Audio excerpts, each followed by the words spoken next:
Welcome to the Stay Paid podcast, where we help agents and entrepreneurs master the latest business trends to unlock growth and create a life of freedom. Brought to you by Reminder Media. Welcome to Stay Paid. My name is Joshua Stike. And I'm Luke Acree. And we are joined today, as always, with Stephen Acree and Cody Smith of the Acree Brothers Realty Team, the #1 real estate team in Lynchburg, Virginia. I said I got to stop introducing you guys. Yeah, please do, because it's getting lame. It's getting old. Yeah. So, I don't want to hear that they're #1 again for the 100th time. Nice encouragement. Hasn't given me a better intro yet. Yeah, ask Claude. Yeah, that's what you need. Use some other AI, my man. Well, our special guest today is Marie Boatsman, a top producing real estate professional who's been helping clients buy and sell homes since 2006 with a background in event and wedding planning. Marie brings a unique blend of creativity, organization, and attention to detail to every transaction, known for her relentless dedication, standout social media presence, and a business built almost entirely on referrals. Marie is fiercely committed to helping her clients reach their goals with care and precision. Marie, welcome to Stay Paid. Thank you. That was a very nice intro, except I didn't get the #1 status like they did. So yeah, come on, Josh. Put number it was like one a little slap in the face. A big intro fail. I feel this is going to be a great episode right off the bat. I will say this, right? We hired somebody one time at Reminder Media for running our conference, as you remember this, Absolutely. And they came out of the wedding planning and event space. They did, Heather. And you mentioned their name. Oh, sorry. I wasn't going to mention their name, but they silently quit on it. I shouldn't say silently quit. They just stopped showing up one day. Oh, no. Okay. I'm talking about the other one. I was like, it's not Heather. No, not Heather. Just quit. Just literally quit. Didn't tell us anything like that. And I was like, well, I thought wedding planning and event planning was hard. I guess working with Luke and Josh is harder. So, Marie, I don't know if that's an omen for this episode. It's going to be wild. But maybe I should just leave now. I don't know. We'll see if you hang up on us. I'm super excited to have you on the show. Got to meet you at the Tom Ferry conference. I think it was Elite Retreat, if I'm not mistaken. Yes. And got introduced to you. Obviously, been following you on Instagram ever since. You are crushing it on social. At least that's what it feels like to me. I want to pick your brain selfishly for Acree Brothers and the rest of the agents listening. But really excited to have you on. I'm curious to get your take right now in your market. Like, is it inventory? Is it moving for you? Is it not? Are you actually having success? Because depending on the market I talk to, some people are winning and some are like, this is the worst market I've ever experienced. Yeah, this is going to make me sound like I've not been doing real estate for 8.5 years, but I promise I have been. But it is all over the place, and it is so unpredictable. Like, I'm seeing some listings, multiple offers fly off the market, others sitting. Sometimes there's a reason, but sometimes there's just not, and that's the really hard thing to predict. I feel like pricing's never been harder. It's tough, and like the buyer and seller psychology right now is so crazy. I feel like buyers want just what others want. So if no offer comes in right away, then they just kind of sit and wait. But if an offer comes in right away, then all of a sudden everybody wants it, because if they want it, I should want it too, right? And so I think it's a little bit of just scared. I mean, I feel like we're a little frozen here right now with like people just not knowing what to do, how to act, how things are going to be. And I know every state is very different, because I talk to a lot of agents in other states, and some are feeling this and some aren't. But it's definitely kind of what's going on here. But we do have really low inventory still for, a normal market. Yeah, that's really common to what I'm hearing kind of across the nation. It's like there's this underlying fear, but it's really this almost FOMO of like, I don't want to miss out, but at the same time, I'm waiting for the new normal. And everybody doesn't realize that, hey guys, this might be the new normal. But when you have politics in play and everything that's happening from a market perspective there, it really makes you gun shy, and it's really playing into the buyer's psychology. I'm curious, how are you overcoming that in your lead gen and your listing presentations? Like, how are you adapting in this market to try to stay on par with where you've been? Yeah, I mean, I don't do a ton of like cold lead gen. I mean, pretty much like you said in the beginning, most of my business is referrals or Sphere, or they have followed me on social media for a long time. And so, in a way kind of know me, right?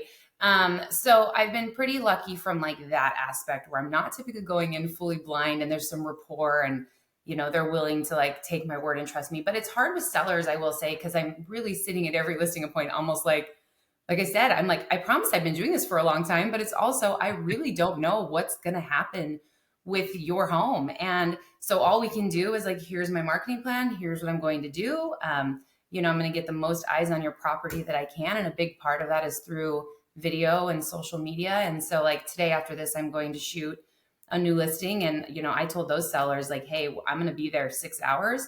I'm going to shoot enough content where I will have stuff for 4 to 6 months, potentially more if needed. Hopefully we don't need that. But if we do, like I'll have 8 to 12 videos potentially in B-roll that I can use to create stuff and just continue to get eyes on properties. So, it's just, taking, just for clarity for me, are you taking like a transparent kind of open approach to the seller going, hey, this is an interesting market. I'm not sure what's going to happen. And then you are showcasing your value essentially by the work that you're putting in, and you're showing them every step of the way what you're doing is kind of the tactic? Yeah, I am. That's kind of the goal with sellers. And again, I'm lucky that most kind of know me or know of me before I walk in. But, I'm trying to kind of take the approach of like, gone are the days where you can just like throw a home in the MLS and like, fingers crossed, let's hope that it sells, right? And I think we have to be creative. And for different agents, that's going to be different things. It might not be video focused. If it's not, I think that's a miss. But, I think we have to be getting the most eyes we can on every property right now. But yes, I'm just trying to be very transparent because I can study comparables all day. And I do, and look at every single listing in a neighborhood, in an area, and how long did this one sit? How long did this one sit? How much over, how much under? And there's no rhyme or reason sometimes for what. The reason though, I think tactically that's so good. Because you think of if we go back to what you said about your market and what you're feeling and what I'm seeing across the nation of fear, like in fear, people don't want to be ripped off. They don't want to be misled or sold something. So like your tactic and approach of basically going, I don't know if this is going to work or not work, actually brings the calm to the market instead of somebody saying, I know exactly what you should be doing right now, because the consumer almost knows at this point that's not true because the market's literally changing every single day. So you're playing in strategically. I mean, obviously you know what you're doing, but playing in strategically to the buyer psychology there. You mentioned every agent should be doing video. So that's really where I want to focus this podcast is on video marketing, on social media. What do you mean when you say you hope every agent's leaning into video? How do you think about marketing from a video perspective and social perspective? I think there's a lot of aspects of that because I don't just do the listing video stuff. I try to mix in community and lifestyle and, your vibe attracts your tribe kind of a thing, which I know is so overused, but like truthfully, like who am I creating videos for? Who's the audience? And then I think I have buckets of, listing, lifestyle, trending, funny, community, small businesses, whatever it may be. But in terms of just listing video, which I was kind of referring to, I think if agents aren't doing video, that's a miss right now. And I don't think it necessarily, obviously everyone has their opinions on platforms or where they're putting it, which is fine. But I think to some degree, we kind of owe it to our clients to be getting their homes out there, eyeballs on them, whatever that may mean, whatever platform you're on, just, doing your best because we don't know where a buyer is going to come from right now. It could come from, another state that happens to see that. You just don't know. Is listing video in your mind? I'm curious, Stephen, you guys to take, because I saw you just did an open house. You had a great video for that,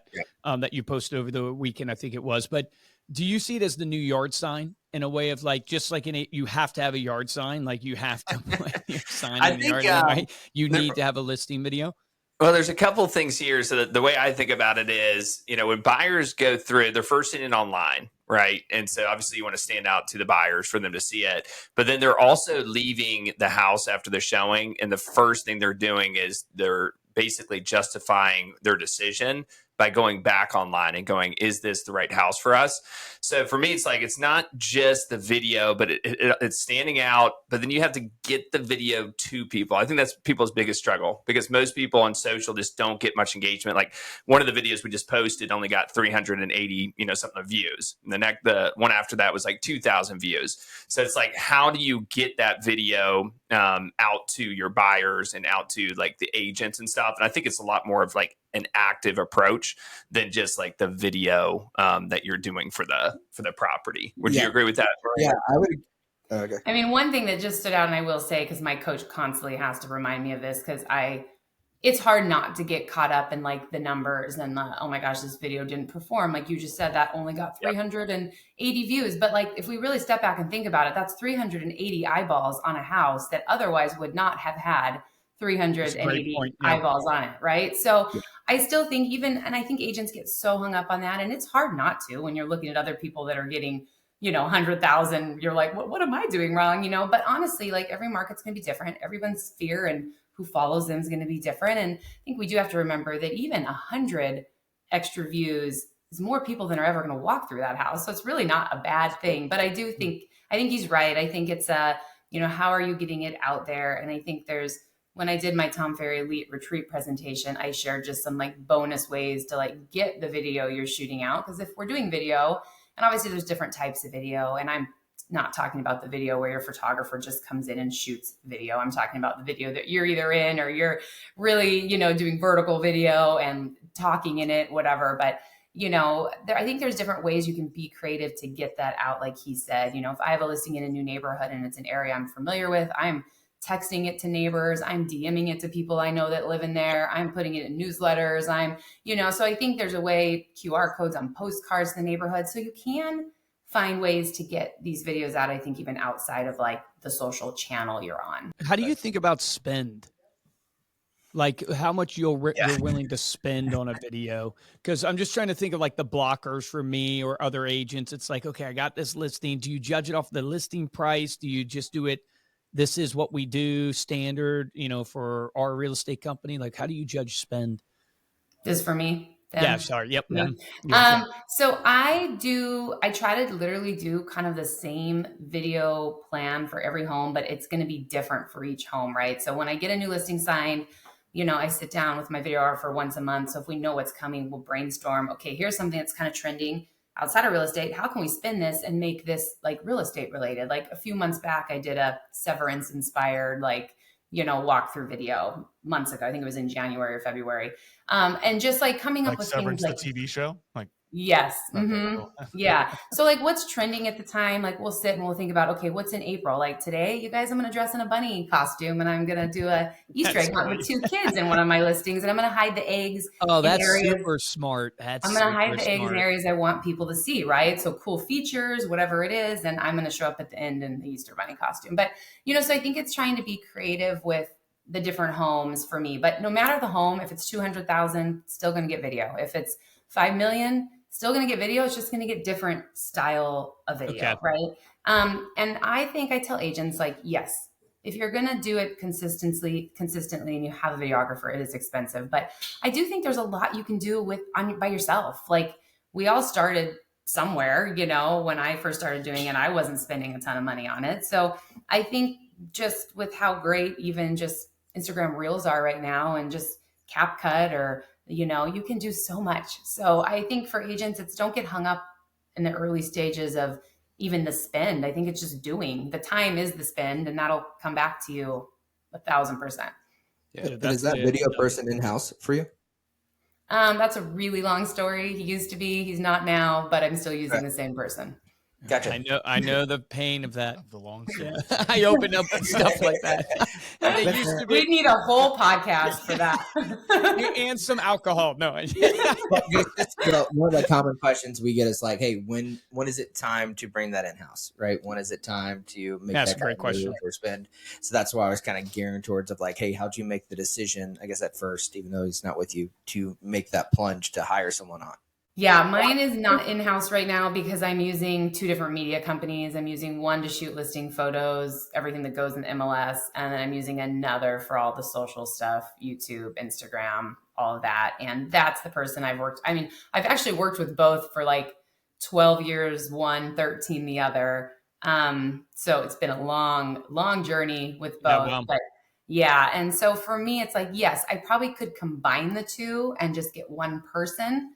And, there's been thoughts of that. It's just, I don't know if I'm quite there yet. I kind of like what I have going on right now. So I'm going to stick this out for a long time. Obviously, I don't like change. I've used these same people forever. And I feel like if someone's doing a good job, like I'm going to keep it going. Well, you build on chemistry. Like I think people underestimate, I never realized this because the lifespan of an executive usually on average, if you Google, is like really short. 18 Two, months, 3 2 years. years, Yeah. 3 years. But the best companies, like a lot of their executive teams have been together for 15, 20 years. Whew. And you go, yeah, Safe for another day. Yeah. we're safe. No, but you go, oh, it makes sense because like a basketball team or any, team, you get chemistry, intuition working together. You just know each other and you kind of know, I'm sure with video and content, the shots, the angles, the things that, will work or not work. I'm curious, like you look at your social and I just feel like it's done really well. You are getting great engagement. It looks like when you look at like planning out your content, and like today, for instance, or this week, like how do you think about how often you're posting? And you mentioned these buckets. Can you give me like Marie's cheat sheet of, hey, if I was coaching a real estate agent to do content today, these are like the cheat sheet things I would give them? Yeah. You're going to see a messy look inside my brain right now is what's going to happen. It's all over the place. No, I think stepping back first, it's really, you have to identify like who you are doing this for, right? Who are you posting video for? Who's your sphere? Who's your tribe? What are you trying to get out of this? Because I think first you have to know that to know like what you're posting, right? I think it's very easy to get caught up in the whole, oh my gosh, this agent just did this video and that's so cool. And like, oh my gosh, I should do this. And I see those all the time. And then I have to really rein myself back and be like, okay, but that's not me. Like, that's not going to hit my sphere. They're not going to get it. Like, if I did data stuff all day long, every day, I'd probably lose most of my followers, just to be real. Right. But for other agents, that works really great. So I think you, first of all, have to know your purpose, know what you're trying to do. For me, it's staying in front of my sphere, my community, and marketing my listings, right? So if a video doesn't line up with any of that, then I'm not going to do it. So from there, it's really like every week can be a little different because if I know I'm going into a week really listing heavy, I'm trying to make sure I'm marketing each listing while also potentially throwing in something funny or something community in between, and then weeks that I don't have listings, I might still post 1 or 2 listing videos of things that have, maybe been sitting a little bit or we got a new video.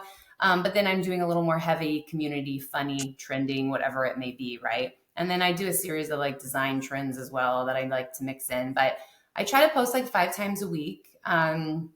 Sometimes it's 4, sometimes it's 6.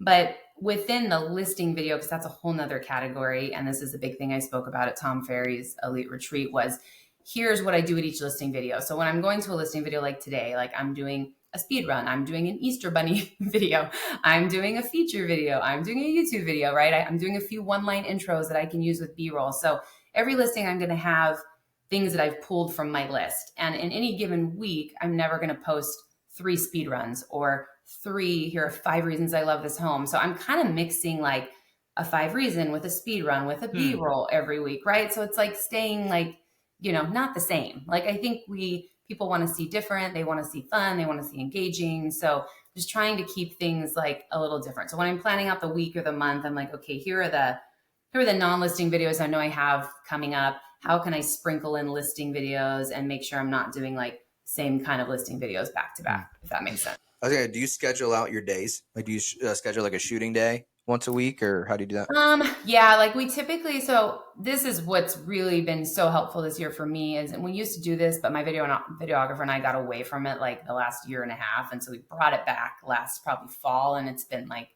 key is like, we meet at the end of every month and we plan out the next month. So last month, end of March, we met, we were like, okay, what's in April? We have Easter, we have the NFL draft. We have, what do we have that we can create content around? And then what listings do I know I have? And what's kind of coming. And so I'll really try to base everything around that, but that's super helpful to kind of know what the month looks like going forward. If I'm doing small business shoots, like I'll also try to make sure I sprinkle a couple of those in. And then I do still write my own verbiage and I post my own things. I don't schedule posts. I want to make sure that when I'm posting them, I am there and I'm engaged and I'm responding to people. And I'm also, if they're listings, I'm shooting those out to people that live in the neighborhood. I'm making sure I'm sharing them. I'm asking my brokerage to share them. So I don't schedule anything just because I think those first like few minutes are so important for the algorithm. That's a great idea. Asking your brokerage to share to reshare. Oh, they probably are so annoyed with me, but it's like, can you share, please? I mean, global Berkshire Hathaway likely hates me because every day I'm like, share this, do this, do this. That's fantastic. I love that.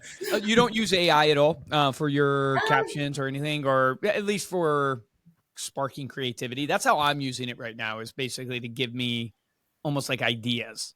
Yes, I do the same thing. Like I just talk to it because I'm way too busy to like actually type into it. So I'll just be like, hey, I'm posting this reel today with this. Here's what I want to say. Like, what, is there something you can think of that's better, or how can you make this better in my voice? And typically I'm changing it anyway, but it's helpful. I'm insanely impressed. I think it's what you were going to ask. Cody asked it. It was what was going through my mind. How organized you are and able to keep up with all of it, for social, because I think of you guys, Steve, at Acre Brothers, and it's like your biggest issue is like time and staying on top we struggle of it. so hard that we haven't found ourselves. Yeah. She said you got to know yourself first. So. Like Friday is supposed to be You our definitely have not found day. yourself. That is for sure. You're still lost. You came on 2 Never minutes will. late. No, the Right, thing is though, that is the pain point for real estate agents. Is the pain point is like time management, blocking and tackling, and what do I prioritize? It's like you said too, Marie. It's like you'll get a listing video and you'll have 3 or 4 listing videos that you have that week, but you're like, I know I can't post these all in a row. You know what I mean? I don't have the content to get out there. So it's like, how do you go about that? Yeah, we need the in-between content right now, because we can get that's key. And that's what I sprinkle in with community stuff, business stuff. Right. And that fills my bucket of like staying in front of my sphere. And I have a big heart for small businesses. So I went that direction with like what I'm doing in my free time with shooting. I have a really fun one this week that I'm going to be posting, but like, I love that stuff. And, I never expect anything out of those. Those are just me filling a bucket that I love and using my videographer to do that. And when I first started doing it, I never went into it thinking, oh, this is going to turn into like anything. And it honestly has been like a huge piece of my business. Just like, even just the rapport I've built with these business owners, and they know a million agents. I'm never expecting them to refer me, but those relationships have been probably one of the best things I could have ever done. So I think we find, wins in things sometimes that aren't even real estate and that we have a passion for. And that's why I'm like, for somebody else, it could be something completely different, but I think you need to kind of find your thing and do it. I did forget to answer. You asked me about video and batching, and I think this is kind of where that was going with scheduling. So when we do those meetings and we're figuring out what we're going to shoot for the month, we will pre-select like 3 shoot days for the month. And, like I have one today, one at the end of the month. The end of the month one, I was going to do some small business stuff, but now I had to plug it with 2 listings because there's just no other time for me to shoot. But I'll normally probably shoot like 3 to 4 times a month. Sometimes it's twice a week. Sometimes it's just once. And then if it's twice a week, the next week I'll have nothing.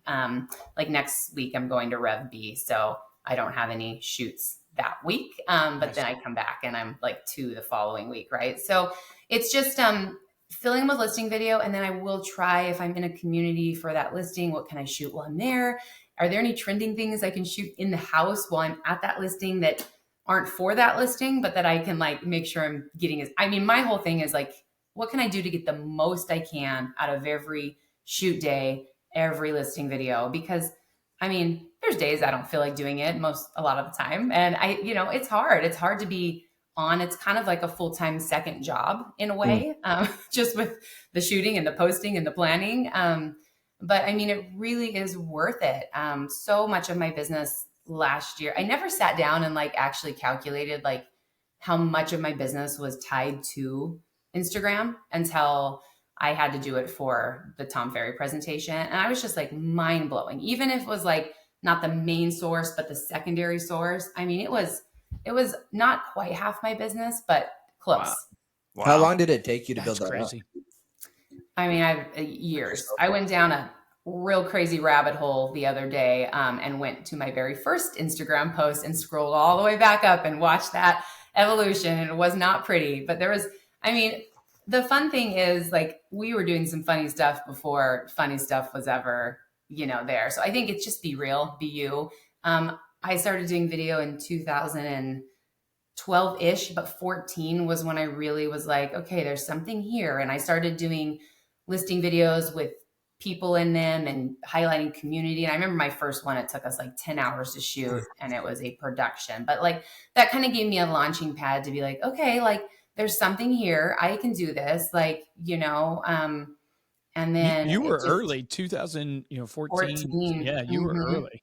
I had kids jumping in a pool. I had dogs, you know what I mean? It was like the whole trying to show off the house and this community. And it's fun to go back and watch, but they've definitely evolved and changed. And I would say I really went all in probably in like, but somewhere between like 2017, 18, 19, okay, all in. Just as so I can understand kind of full context, obviously social is massive for you. Are you doing anything else for your sphere, client events, other things like that, that keep you also in front of them? Yeah, I mean, I'm sending out magazines, Luke. Freaking love. I mean, I didn't want to set it up so easy, but if I put the golf ball, no.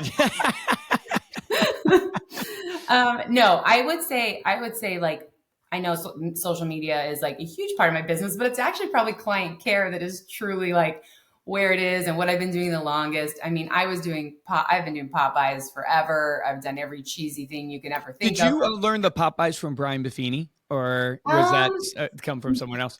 No, I don't actually know when. I got in the business. Famous for it. I was just I know. I got in the business 2006 and I just started like doing them and they were cheesy as heck. And sometimes they still are. They've evolved though. But I do client events. I do big ones. I do small ones. I, just try to stay in front of my sphere. Like I said, I really do send out the magazines. I, send out newsletters. I've been trying to be better about sending out postcards here and there.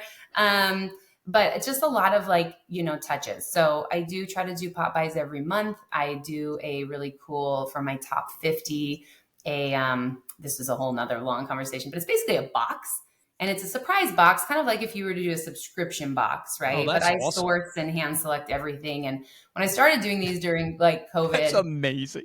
During COVID, I loved the only thing that really brought me joy were like those fun subscription boxes. Cause it's like, oh, it's Marie, how do you find the time to do all that? That's crazy. That's amazing. A subscription box and you curate it. I curate it. Yeah. And I did, I went into it with really big goals of doing like once a quarter. And I realized after year one that it was not sustainable. So the second year I did 3, the third year I did 2. This year I'm going to do 1. But I give that out to my top 50, 60. I've kind of stretched it to 60 a couple of times, but I had custom boxes made. I'll pick like my favorite local things or just what my favorite, like my last one I did in the beginning of December. And it was a mix of like, so I'm from Hawaii. So I picked a couple fun like things from Hawaii that like I wanted to put in there, some local things, wine, and I deliver those. And I do the cover letter that's like, basically like, here's why I put this in here. Here's why I like it, and thank you for your business and referrals. It's so good. I wanted to ask you because I had a strong feeling, I've known of, obviously I knew you were a magazine, but I had a strong feeling you did a ton of other stuff because I find with top producers like yourself, their social works insanely well because they also do all the like Popeyes and client events and that subscription box. I mean, it's just amazing. And that's what fuels the social to really work. And I always want to make that clear to people listening because I think if you just try to do social, it's not that it won't work. It's, do that, but it needs the also actual community stuff where you're out and about talking to these people, building relationship with them. And that just makes your social go to new levels. I 1,000% agree. And I mean, that's what I really saw take off during COVID because I was just sitting there kind of frozen. Like, what can I do? And I started doing like local pickup events after school, like come get a free cookie from this bakery. It's Mother's Day, sign up, first 50 people get wine and flowers. And I was just setting up tables outside of businesses there. But then you combine being in the community with the stuff you're doing on video and it's kind of the perfect storm. And then if you're hitting your clients with this gifting and these keep in touch things, they're telling everybody about that. So those people are seeing you, here, and then they're hearing about you here. And it just kind of, I mean, it's really true. Whatever they say about like, I kind of hate the community mayor thing, but like, it's like if people see you everywhere, right? Yes. I mean, that's really the goal is like, if you want to really grow your business and you're not doing it from an expired or a cold calling or whatever, I think it is, there's so much truth to, they need to see you everywhere. And I think the other thing that I think people forget is like, it's relentless hard work, right? I mean, you can't just do one thing and expect it to just go without helping it. Like, you have to help it. That's why it's like the posting, you need to be there. You need to, I think it's a huge miss for people. I see people doing great videos, but they're having someone else post it or their auto, and then they're not even responding to comments, and they're not responding to DMs. And I'm like, social is social media because it's social. Like, you need great. to be there. Like, be present, be engaged. Like, it's Yeah, it is time. So well said. It is too, because I think real estate agents, they walk a fine line of, they're not a super respected industry. No offense. Yeah. Right. It's just not a super respected industry. I think you got car salesmen, insurance salespeople. We work with all of them. And it's like the battle you face is, if you don't build the relationship, your videos will be salesy. Mm-hmm. If you build the relationship, your videos are helpful. Yeah, and like that is the difference, is all in the relationship. But I don't think there's enough agents seeing that or making that connection. They're not connecting that dot of like, no, you can't just do the video because you're the insurance person doing the insurance video. And it's like, it only works if you have the relationship, if you've given back to the community. I think of, like, you remind me so much of, like, just because you guys are so talented on social, Shannon Gillette. And it's like a very, very similar thing of her. She's so involved in her community with, I think it's her purpose movement and all the other stuff that she's doing.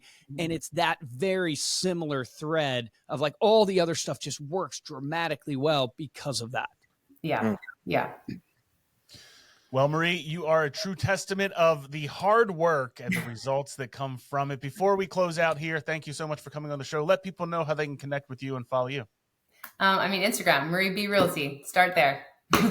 B Realty. Oh, man, little rhyme there. Steve and Cody, thank you so much for joining us today as well.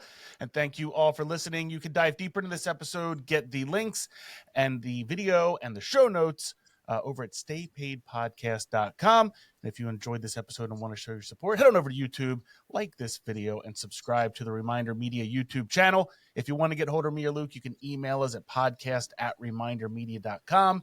And, of course, you can follow us on social media as well. We are at Stay Paid Podcast for this episode of Stay Paid. I'm Joshua Stike. Guys, I'm Luke Akery. Murray, thank you so much. Really appreciate you coming on. A ton of golden nuggets. My action item for the audience listening to this, because everybody should be doing video, so I'm just going to act like you're doing video. And like Marie said, you have no excuse. I mean, you have CapCut, you have Caption. I made an AI twin of myself on Caption in like a couple minutes and realized, oh my gosh, you won't even have to be in the videos anymore. It will just be an AI twin soon. But here's the real golden nugget that you got is your video you need, but you got to get your video out there. And if you listen to Marie, and I think, Steven, you mentioned it too, they will take the video and DM it to the neighbors in that area. Mm-hmm. I loved Marie saying to her brokerage, reshare my listing post, reshare it. I think that's an incredible action item. Get the actual video out there to people. Get the post out there. Remember, the difference between top producers and mediocre producers in every business is top producers take action. Take action on that today.